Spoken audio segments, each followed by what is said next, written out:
잠깐 하고 있지요. 특별히 압살롬은 아주 잘생긴 사람이었던 것 같습니다. 그래서 많은 사람들이 그의 외모를 보면서 상당히 좋아한 거지요. 특별히 머리카락이 굉장히 풍성하고 잘 자라서 겉모습을 봤을 때 굉장히 아름답게 보이는 사람, 멋지게 보이는 이런 사람이었어요. 머리가요 얼마나 풍성하고 또 잘 자라는지 1년에 한 번씩 머리카락을 자르는데 200세겔이나 나갈 정도로 양이 많았다 그러는데 어느 정도냐면요. 보통 저울로 달았을 때 200세겔이면 한 2.5kg 정도. 근데 이제 왕의 저울로 이렇게 달았다고 그랬는데요. 왕의 저울은 이거의 한 5배 정도 된다고 합니다. 그러니까 정확하게는 우리가 알 수가 없지만은 머리카락만 이렇게 잘라도 한 해에 몇 킬로 정도 될 정도였으면 이게 키도 크고 얼굴도 잘생겼고 머리카락도 풍성하고 아주 잘 자라는 이런 모습이었는데요. 이런 외적인 모습을 통해서 사람들한테 굉장히 인기를 끄는 사람들이 굉장히 주목해 볼 수 있는 이런 사람이었다는 거지요. 그런데 아들이 셋이고 딸이 하나 있었는데 아들들 이름은 여기 나오지 않아요. 딸 이름만 다말이라고 나오고 있는데 나중에 보면 이 압살롬이 자식이 없어서 자기를 기억해 줄 사람, 기념해 줄 사람이 없다고 스스로 기념비를 세웠다고 하는 말이 나오는 걸 보면 이 아들이 셋이나 있었지만 아주 별 볼 일 없었던 것 같아요. 그런데 이런 소개를 여기 먼저 하고 있는 것은 이것 때문에 결국은 압살롬이 반역을 하게 됩니다. 반역을 하더라도 자기를 따르는 사람들이 있어야 되잖아요. 그런데 이 압살롬의 그 외적인 아름다움을 보면서 많은 사람들이 그에게 몰려온 거예요. 그러니까 자기가 인기가 있고 자기를 따르는 사람이 있다고 생각해서 결국은 반역을 일으키게 되는 거고요. 특별히 이 머리카락 이야기를 여기서 하는 것을 우리가 더 주목해 볼 수 있는데요. 결국 압살롬이 죽은 게 요 머리카락 때문이거든요.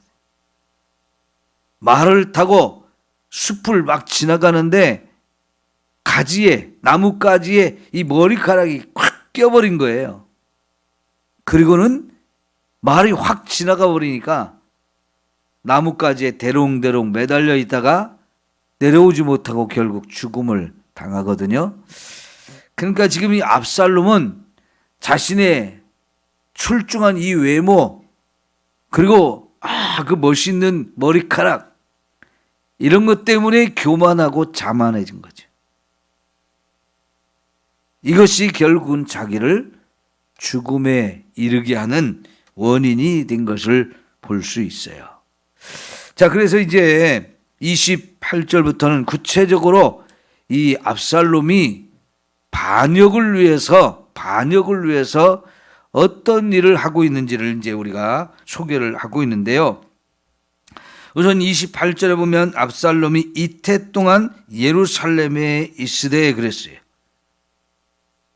자기 외갓집에 도망가서 숨어 있다가 이제 불러주어서 예루살렘까지 와서 예루살렘에 삽니다. 그러나 2년 동안 다윗을 보지 못했어요. 이것이 이제 문제가 되는 거거든요. 그런데 이 요압이 압살롬이 왕의 얼굴을 가서 보기를 원하는 거지요. 자, 그럼 여러분 생각해 보세요. 왜 압살롬이 자기 아버지 다윗을 얼굴을 가서 보려고 하는 겁니까? 목적이 뭘까요?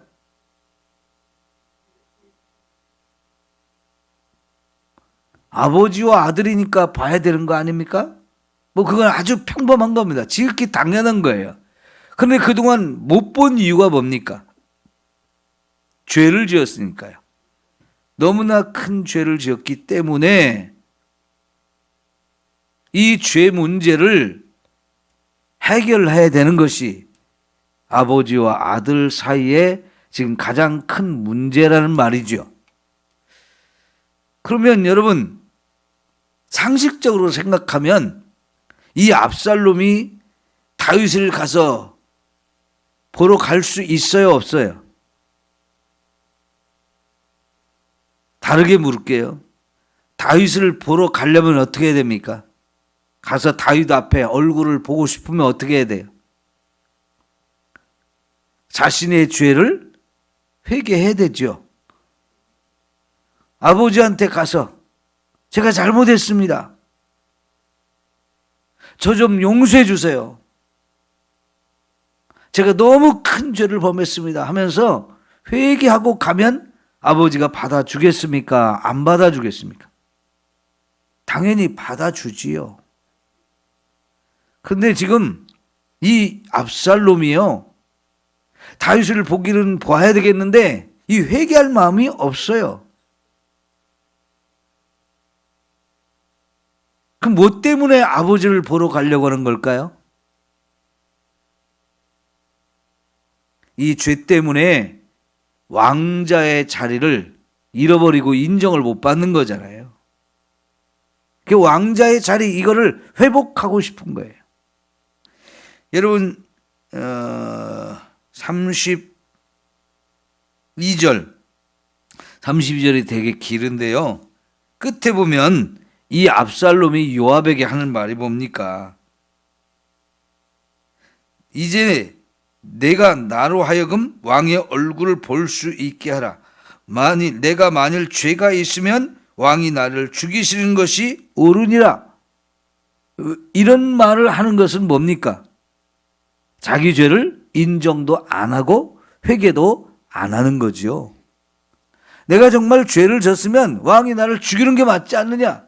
근데 나를 아버지를 보지 못하게 하는 이유 모르겠다는 식으로, 그거 맞지 않다는 식으로 얘기하잖아요. 이거는요, 압살롬이 지금까지 한 번도 자신의 죄를 회개하지 않고 있다는 얘기입니다. 그술에 도망가서 3년 있었습니다. 돌아와서 예루살렘에서 2년 있었습니다. 5년이 지났는데 이 5년 동안에 압살롬은 회개를 안 하는 거죠. 자기가 회개하는 마음이 있으면 자기 발로 아버지 앞에 가서 자기 잘못했다고 용서해달라고 이러면서 화해를 신청하고, 그리고 용서를 구하면 되는데, 그러면 아버지가 용서를 안 하겠어요? 용서를 안 했으면 2번, 3번 찾아가고, 그래서 결국 용서를 받아야 마땅한데 그걸 안 하고 있는 거지요. 그럼에도 불구하고 이 압살롬이 아버지를 보려고 하는 것은 다른 목적이 있는 거지. 이 용서를 받고 화해하고 그래서 사랑의 관계로 회복되기를 원하는 게 아니고 다른 꿍꿍이가 있는 거예요. 왕자의 권위를 다시 회복해서 인정받고 싶은 거고요. 더 나아가서는 그 다음에 이제 15장에 하는 일을 보면 이제 왕궁의 문에 대문 앞에 딱 서가지고 왕에게 무슨 재판을 하러 오는 사람들 다 자기가 먼저 불러가지고요. 뭐 때문에 왔냐? 너 무슨 일이 있어? 하면서 재판을 공정하게 해주는 게 아니고 그 사람 얘기만 듣고 그 사람한테 좋은 방식으로 판결을 내려주면서 가라고 하는 거예요. 그러니까 인기가 이제 자꾸 높아질 수밖에 없는 거죠. 내가 원하는 대로 문제를 해결해 주니까. 왕에게 가서 이 문제를 해결하려고 했던 사람이 압살롬한테 가서 다 이제 문제를 해결받으면서 백성들의 마음을 빼앗는 거지요. 왕과의 관계가 회복되자마자 그 짓을 해요. 예, 이 압살롬의 목적이 뭔지를 딱 보여주는 거죠. 근데 이거를 하기 위해서 이제 압살롬은 요압을 불러서 요압을 통해서 아버지와의 관계를 회복하려고 하는 거지요. 근데 요압을 청하는데 요압이 안 가거든요. 그래서 압살롬이 한 짓이 뭡니까? 자기 밭하고 요압의 밭이 나란히 있는데 지금 보리 추수할 때가 됐단 말이죠. 그러니까 요압의 보리밭에 그냥 확 불을 질러서 깜짝 놀란 요압이 스스로 이제 압살롬 찾아와가지고 어찌 내 밭에 불을 질렀느냐 하니까 그때서 할 말을 하는 거죠. 내가 이 예루살렘에 왔는데 아직도 왕의 얼굴을 한 번도 본 적이 없다. 이게 맞냐고 하면서 당신이 앞장서서 나를 아버지 앞에 가서 얼굴을 볼 수 있게 해달라. 그러면서 내가 뭔 죄가 있느냐 하는 거죠. 그 요압이 할 수 없이 이제 압살롬을 데리고 왕에게 가서 화해를 할 수 있도록 이렇게 자리를 주선해 줍니다. 다윗이 끌어안고 입맞춤까지 해줬어요. 이 끌어안고 입맞춤을 해준다는 것은 용서해 준다는 거지요. 다시 둘의 관계가 회복되는 걸 말합니다. 그런데 여러분, 이게 제대로 화해가 되고 제대로 관계가 회복된 걸까요?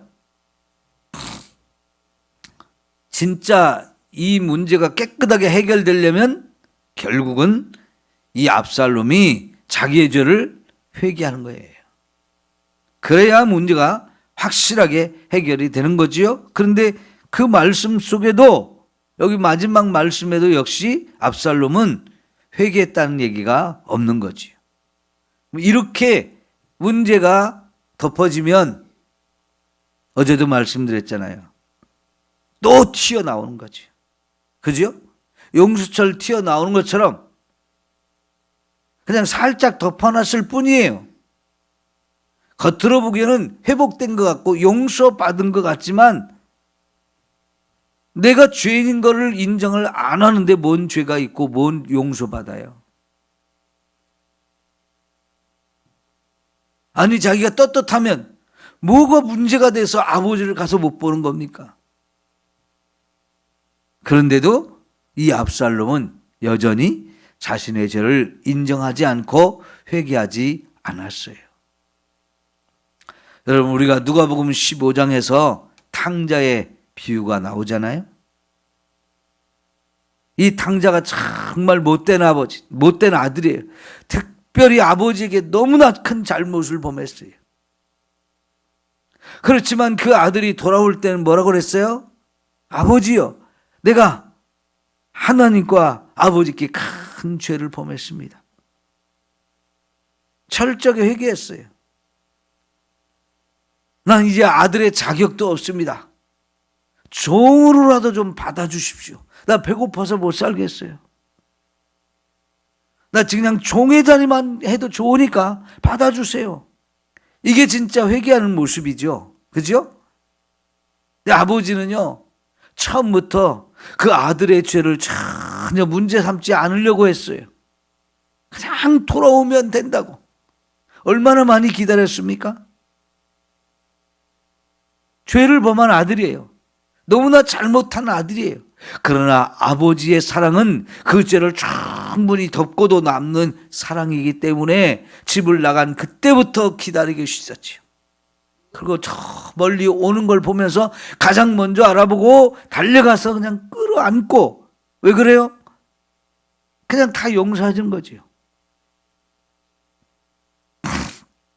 그리고는 아버지가 그 아들의 손에 가락지를 다시 끼워주는데요. 이 가락지를 끼워주는 것이 가락지에게 도장이 새겨져 있어요.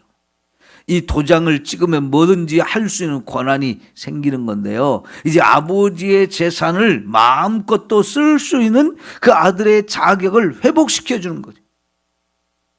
이 아들에게 이미 유산을 물려주었고 그것을 다 팔아가지고 가서 다 허비해 버려서 이 아들한테는 더 이상 유산이 갈 게 없어요. 그럼에도 불구하고 인장 반지를 끼워주는 것은 얼마든지 내 재산 다 네가 쓸 수 있다고 아들의 자격을 회복시켜 주는 거거든요.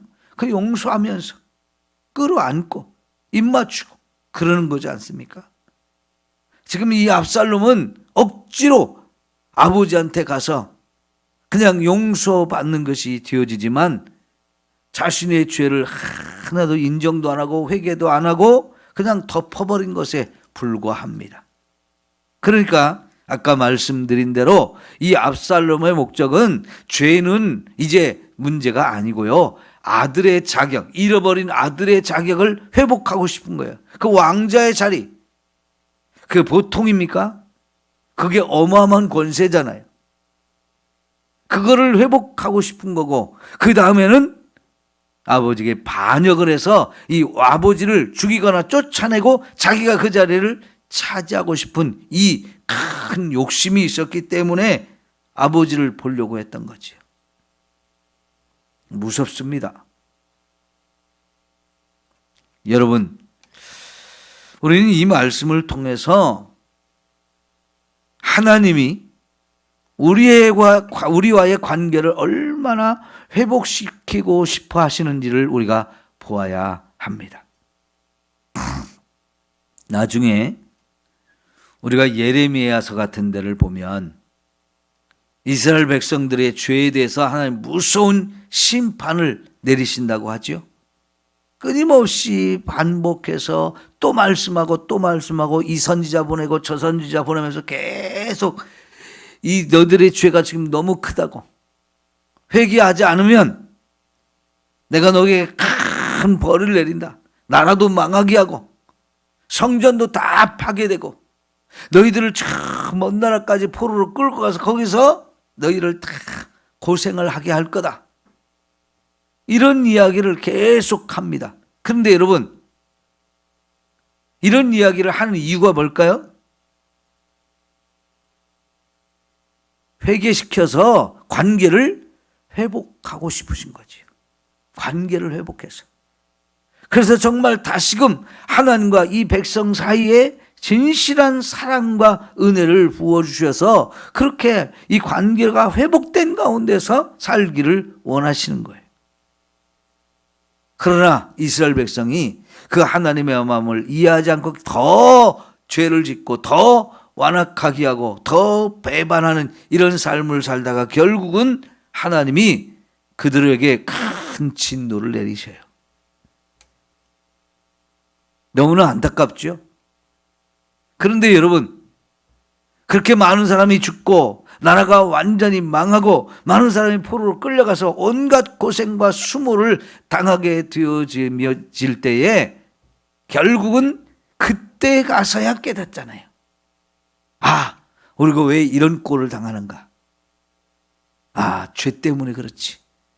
우리가 하나님 앞에 너무 큰 죄를 범해서 그때서야 깨닫고 그때서 우리가 잘못된 거야 하면서 회복하기 시작하는데요. 여러분, 이 바벨론에 끌려가면서 이스라엘 백성들이 이제 새롭게 만든 것이 뭐냐면 성전이 없어졌잖아요. 그 없어진 성전 대신에 그들이 만든 것이 뭐냐면 회당이라는 거예요. 회당. 우리가 이제 신약 성경을 보면 구약 성경에 보지 못하던 회당이라는 것이 나오잖아요. 그 회당은 마을마다 있는 마을 회관과 같은 곳이었고요. 거기에 이스라엘 백성들이 새벽부터 모여서 온 가족이 함께 나와서 예배를 드려요. 이 새벽 예배는 바벨론의 포로로 끌려갔다 오면서 포로로 끌려가면서부터 시작이 되어진 거예요. 그러니까 온 가족이 다 나와요. 와서 아침부터 말씀을 읊조리는 거예요. 우리 하가다 하잖아요. 그 하가다를 새벽부터 시작하는 거예요. 근데 그거를 바벨론의 포로로 끌려가면서 다 하게 된 거예요. 왜냐하면 우리가 하나님을 떠났고 우리가 말씀을 떠나서 불순종하는 삶을 살았다는 걸 깨닫게 되면서 그러면 우리가 하나님께로 돌아가고 말씀으로 돌아가자.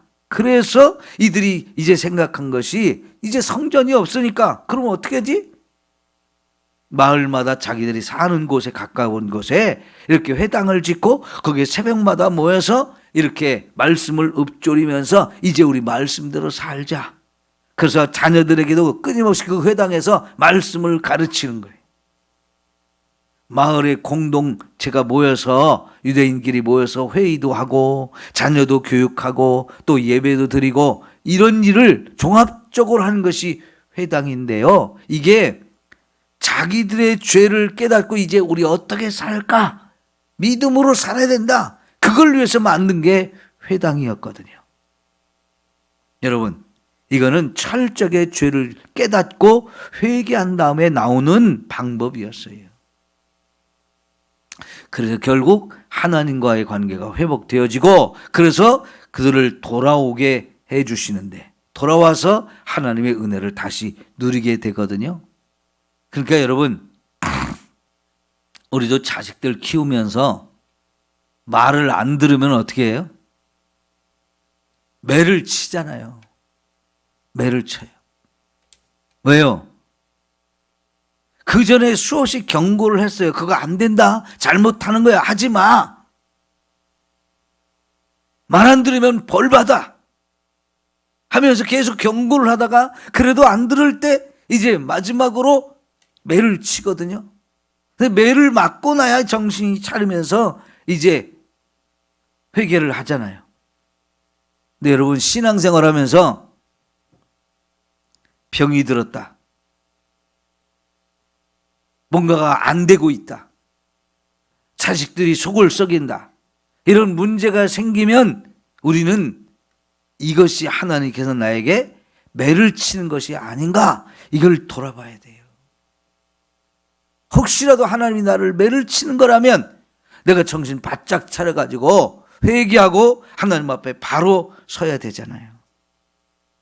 하나님은 분명히 매를 치시는 분이에요. 왜요? 우리가 하나님의 사랑하는 자녀이기 때문에 그렇다고 그랬어요. 사생아에게 대한 매를 치지 않는다고 그랬어요. 징계하거나 책망하지 않는다고 그랬어요. 내 자녀이기 때문에, 사랑하기 때문에 그를 바르게 가르쳐서 바른 길로 가게 만들려고 할 수 없이 매를 치는 거라고 그랬잖아요. 하나님께서 우리에게 그런 일을 매를 치셨다면 그것은 나를 사랑한다는 증거이고 내가 잘못 가고 있다게 나를 바르게 회복시키기 위한 하나님의 고육지책이에요. 우리가 깨닫고 바로 서서 나를 회복시키고 하나님 앞에 회개해서 바르게 하나님과 우리의 관계를 회복시키는 이런 은혜가 있어야 합니다. 압살롬이 아버지를 보고 그래서 이제 둘이 싹 끌어안고 입맞춰 준 것으로 이게 끝난 게 아닙니다. 죄는 하나도 해결되지 않았어요. 우리가 하나님 앞에 와서 예배 드린다고 문제가 해결된 게 아니라는 얘기예요. 하나님 앞에 우리의 죄를 다 쏟아놓고 철저하게 회개함으로 인해서 진짜 하나님과 우리의 관계가 회복되어져야 우리의 기도가 하나님께 상달이 되고 우리 예배도 하나님 받으실 만한 것이 되잖아요. 가인이 하나님 앞에 제물을 드리고 제사를 드렸지만 하나님이 안 받으시잖아요. 왜요? 그의 마음속에 하나님을 사랑함이 없어요. 하나님 앞에 받으실 만한 믿음으로 드리는 예배가 아니었기 때문에 제물도 소용없고 제사도 안 받으셨어요. 근데 그 문제를 알지 못하고 그 문제를 부인하면서 더 마음이 악해져가지고 결국은 동생을 죽이는 이런 자리까지 가잖아요. 내가 예배를 드리니까 가서 와서 하나님 앞에 내 얼굴을 보였으니까 된 게 아니라는 거죠. 우리 속에는 죄가 있으면 씻어야 돼요. 여러분, 하나님은 압살롬의 외모를 보시고 기뻐하시는 게 아니죠. 하나님은 우리의 뭘 보신다 그랬어요? 중심을 보시는 분이라고 했어요. 그래서 다윗을 봤을 때는 내 마음에 합한 사람이다. 하나님이 정말 하나님 마음에 합한 그의 속사람, 중심을 보시고 그러셨지만 사람들은 압살롬의 외모만 보았어요. 멋있어. 잘생긴 사람이야. 우리 문제를 잘 해결해줘. 머리카락이 뭐 그런 풍성하고 화려한 거. 그까짓 건 아무것도 아니에요. 그거에 스스로 취해서, 그것 때문에 교만해져서 아버지도 인정 안 하고 결국 반역을 하는 이런 어리석은 사람. 이 속 중심이 전혀 틀린 거지요. 하나님이 우리의 중심을 보실 때 너는 내 마음에 합한 사람이다, 이렇게 인정을 받아야 하나님과 우리의 관계는 회복되어지고요, 그 안에 최고의 사랑과 은혜가 있게 되는 거지요. 기도하겠습니다. 좋으신 우리 하나님 아버지, 하나님이 죄인인 우리를 먼저 사랑해 주셨기에 우리의 모든 죄를 이렇게 용서하시고 우리 죄를 용서하기 위해서 자신의 아들에게 이 죄에 대한 형벌과 대가를 치르게 하셨습니다. 그렇게 우리의 죄를 해결해 주신 우리 하나님, 오늘 또 우리를 기다리시는 줄 믿습니다. 문 열어놓고 두 팔 벌려 맞아주시는 그 하나님 앞에 나가 내가 아버지와 하나님께 죄를 범하였나이다 회개하면서 이 죄를 다 씻음받아서 하나님과 우리 사이에 막힌 담이 없게 하시고 거리끼는 것이 없게 해주시어서 정말 온전한 사랑과 가장 아름다운 관계를 회복하고 살아갈 수 있는 저희들 모두가 되게 하여 주옵소서. 예수님의 이름으로 기도하옵나이다.